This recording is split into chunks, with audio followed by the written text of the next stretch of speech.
Hamburg, die zweitgrößte Stadt Deutschlands. Die meisten kennen sie nur für die Elfi, das Speicherviertel oder die Reeperbahn. Aber abseits dieser bekannten Orte gibt es auch Orte, die ihr so vielleicht noch nicht kanntet. Von Überbleibseln der Eiszeit über Relikte vergangener Zeiten bis hin zu echt gruseligen Orten, die wir so nicht erwartet haben. Mein Name ist Kurt. Warte, was sagen wir überhaupt? Und das ist Moto. Ich dachte, du hast dir Gedanken gemacht. Und gemeinsam machen wir uns auf die Suche nach genau diesen Orten.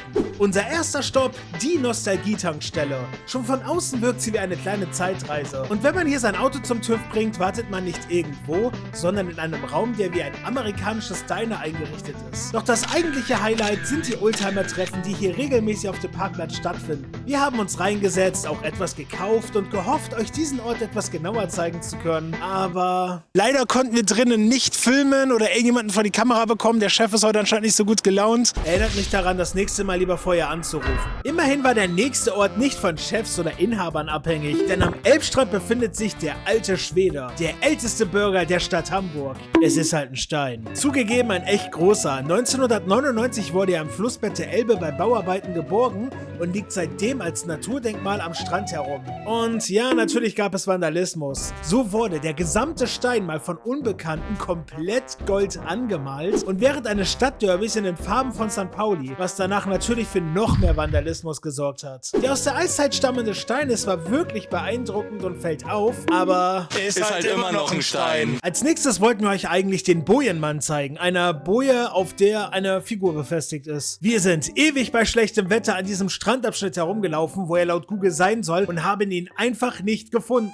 Dabei gibt es auf Google sogar Bilder von ihm und sogar Rezensionen. Mal eine kalte Sicht auf die Dinge. Ich war schockiert. Mach das nicht mehr. Ich grüßte den Mann, doch er stand wie angewurzelt da. Ich bekam Angst und rief die Polizei. Die Polizei kam, nahm mich fest und brachte mich zu einem Psychiater. Es stellte sich heraus, dass der Mann gar nicht echt war. Er war eine Statue. Also haben wir nachgefragt. Also Google Maps sagt hier, Nee, ein bisschen weiter.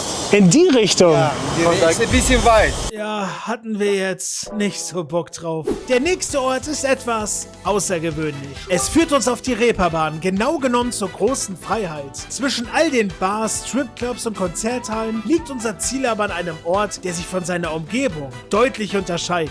Vor ein paar Monaten war ich hier gegenüber noch im Kaiserkeller auf einem Konzert, aber hätte nie gedacht, dass direkt gegenüber sich so etwas befindet. Und nein, ich meine nicht die Kirche an sich, seht selber. Jeden Mittwoch nach dem Mittagsgebet öffnet die St. Joseph-Kirche die Türen zu ihrer Krypta. Das Besondere an dieser Krypta ist das Beinhaus, das man hier besichtigen kann. Etwas, das ich so noch nicht gesehen habe und eher an den Katakomben von Paris vermutet hätte.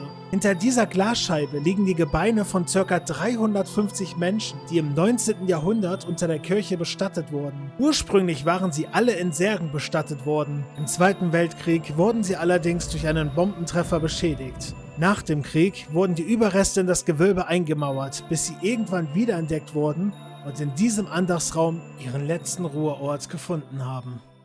Jetzt aber kommen wir zu etwas völlig anderem. Für uns ging es als nächstes zurück in die Innenstadt, und zwar in den Leishof. Moto meinte, dass man in diesem hübschen alten Gebäude ein Paternoster finden kann. Ich konnte mit diesem Begriff nichts anfangen. Ein Paternoster ist ein alter Aufzug mit vielen kleinen Kabinen, die ständig im Kreis fahren, an zwei nebeneinander laufenden Ketten. Der Vorteil dieses Aufzuges ist es, dass man kaum warten muss, weil ja ständig Kabinen nach unten und oben unterwegs sind. Eines der Nachteile ist, naja, ihr könnt es euch denken, eine gewisse Unfallgefahr. Die dunklen Kabinen triggerten sowieso meine Platzangst und deswegen... Kurt denkt sich, es ist ein bisschen Final Destination mäßig, deswegen probiere ich es einfach aus. Es ist nicht so deep. Okay, und dann steigt man hier aus. Oh Gott, ich bin ein bisschen gejumpt. Moto hatte so viel Spaß mit diesem Fahrstuhl, dass er unbedingt wissen wollte, wie es ist, wenn man ganz oben ankommt und die Seite wechselt. Hier aussteigen, habe ich nicht gesehen.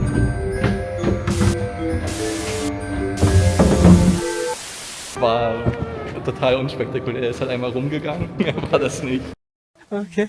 Unser letztes Ziel befand sich auf dem größten Friedhof, auf dem ich je gewesen bin, dem Ohlsdorfer Friedhof. Über das gesamte Areal verteilen sich über 200.000 Grabstätten. Aber nicht nur Gräber findet man hier, sondern auch seltsame Statuen und ganze Mausoleen. Unser eigentliches Ziel war das Mausoleum des Barons von Schröder, welches abgesperrt und als einsturzgefährdet gilt. Doch als wir da ankamen, entdeckten wir neben dem Mausoleum die gruselige Statue einer Frau, die 2 Körper hinter sich herschleifte. Und irgendwie gab mir der ganze Ort ein seltsames Gefühl.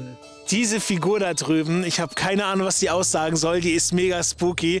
Ich habe hier die ganze Zeit das Gefühl, beobachtet zu werden, obwohl es hell ist. So ein bisschen Midsommar-Vibe. Später fanden wir heraus, dass diese Statue das Schicksal genannt wird. Im Internet wird das Kunstwerk so beschrieben: Das Mädchen hat die Augen geschlossen.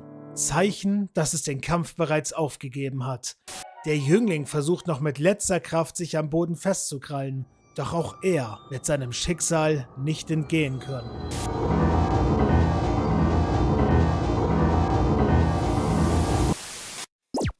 Das war unsere kleine Reise durch Hamburg. Schreibt gerne in die Kommentare, welche Orte wir vergessen haben und welche Stadt als nächstes besucht werden soll.